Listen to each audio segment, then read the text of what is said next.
Horror story पिशाच की कहानी। अनुज आज कई साल बाद अपने गांव जा रहा था। उसके साथ उसका दोस्त राहुल भी था। दोनों दोस्तों ने ट्रेन पकड़ ली थी। शाम तक उन्हें गांव पहुंचना था।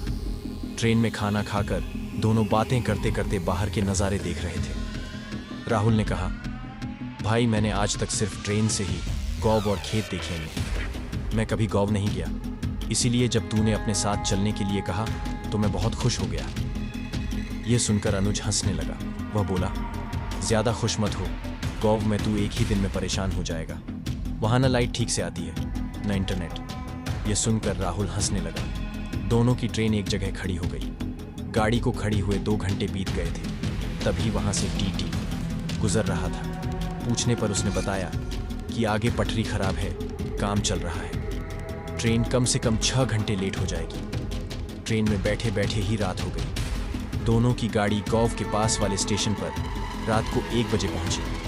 ट्रेन से उतरकर दोनों ने सवारी ढूंढने की कोशिश की, लेकिन उन्हें कोई सवारी नहीं मिली। दोनों ने पैदल ही गांव जाने का फैसला किया। स्टेशन के बाहर एक चाय वाले की दुकान थी। दोनों उसके पास गए। अनुज ने कहा, भैया क्या 2 कम चाय बना दोगे?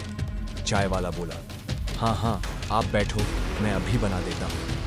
दोनों ने चाय पीकर पैसे दिए और चलने लगे। तब चाय वाले ने कहा, भैया इस समय गांव मत जाओ, मेरी बात मानो तो यहीं रुक जाओ। रात में वहां एक नरपिशाच का आतंक रहता है। वो किसी को भी अपना शिकार बना लेता है। यह सुनकर अनुज थोड़ा डर जाता है, लेकिन राहुल कहता है, अरे यार मैं शहर में रात को 3 बजे तक घूमता रहता हूँ, कभी कुछ नहीं हुआ। ये तुम लोगों ने डराने के लिए कहानियां बना दी हैं। राहुल नहीं माना और दोनों चाय वाले की बात को अनसुना करके गांव की ओर चल देते हैं। सड़क से रास्ता लंबा था, इसलिए अनुज राहुल को एक छोटी पगडंडी से लेकर चल देता है। रास्ता सकरा था, इसलिए अनुज आगे और राहुल उसके पीछे चल रहा था। अनुज बीच बीच में मुड़कर राहुल को देखता और उससे बातें करते करते आगे बढ़ रहा था। राहुल भी उसकी हाँ में हाँ मिल देता था। कुछ देर बाद अनुज को लगा कि राहुल जवाब नहीं दे रहा है। उसने पीछे मुड़कर देखा तो राहुल वहां नहीं था। अनुज बड़बड़ाने लगा, हे भगवान, ये कहाँ गया? कहीं इधर उधर तो नहीं चला गया? जरूर पेशाब करने रुक गया होगा। वह धीरे धीरे राहुल को आवाज देने लगा, लेकिन उसे कोई उत्तर नहीं मिला। अब वह तेजी से गांव की ओर चल दिया, जिससे कि किसी को मदद के लिए बुला सके। अभी अनुज कुछ ही दूर चला था कि राहुल ने पीछे से आवाज दी, मुझे छोड़कर चल दिया अनुज, अभी तो मुझे तेरा गांव देखना है। अनुज ने पीछे मुड़कर देखा तो अंधेरे में एक साया दिखाई दिया। वह बोला, अरे राहुल, कहाँ चला गया था यार? मैं बहुत डर गया था। राहुल ने कहा, कहीं नहीं, मैं बस यहीं था, चल गांव चलते हैं। अनुज ने महसूस किया कि राहुल की आवाज कुछ बदल गई है। उसने मुड़कर देखा तो राहुल की आंखें लाल थीं। अनुज ने कहा, ये तुझे क्या हुआ और तेरी आंखें लाल क्यों हो गई हैं? राहुल हंसते हुए बोला, कुछ नहीं, बस थक गया हूं, तू चल जल्दी से।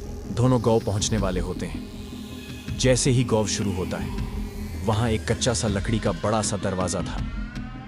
अनुज उस दरवाजे के पास पहुंचता है। अनुज कहता है, राहुल देख, गांव आ गया। राहुल तेजी से चीखने लगता है, तेरी इतनी हिम्मत, तू मुझे फंसाने के लिए लाया है। अब देख मैं तेरा क्या हाल करता हूं। अनुज दरवाजे के दूसरी तरफ खड़ा था। अनुज बोला, राहुल ये तू क्या कह रहा है? रुक, मैं आता हूं तेरे पास। वह आगे बढ़ने लगा। तभी किसी ने उसका हाथ पकड़कर पीछे खींच लिया।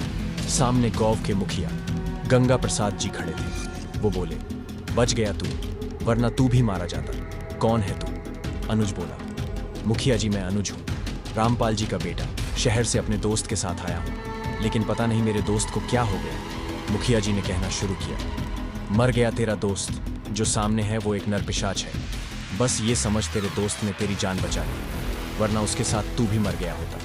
इस दरवाजे को हमने मंत्रों से बांध रखा है, इसीलिए यह नरपिशाच इसके अंदर नहीं आ सकता। अनुज बोला, लेकिन मुखिया जी, वह तो सामने खड़ा है। मुखिया जी ने कहा, सामने नरपिशाच खड़ा है, वह इस दरवाजे से अंदर नहीं आ सकता। तेरे दोस्त को इसने अपना शिकार बना लिया। शुक्र मना, जब इसका असर कम था तब वह तुझे यहां तक छोड़ गया। तेरी दोस्ती के कारण उसने नरपिशाच को रोक कर रखा। अनुज ने देखा सामने राहुल रो रहा था। वह बोला, जा भाई, मुझे माफ कर दे, जो मैं तुझे रात को यहाँ लाया। हम वहीं रुक जाते तो मैं भी बच जाता। तभी उसकी आवाज में नरपिशाच बोला, आज तो इसने तुझे बचा लिया, लेकिन कभी ना कभी तो तुझे मैं मार कर तेरा खून पीऊंगा, जैसे मैंने इसका पी लिया है। तभी राहुल नीचे गिर जाता है। मुखिया जी कहते हैं, चल यहाँ से, सुबह दिन निकलने पर इसकी लाश ले जाएंगे। दोनों गांव में आगे चल देते हैं। अनुज अभी भी रो रहा था। मुखिया जी उसके घर पहुंच जाते हैं। दरवाजा खटखटाते हैं। रामपाल जी बाहर आते हैं।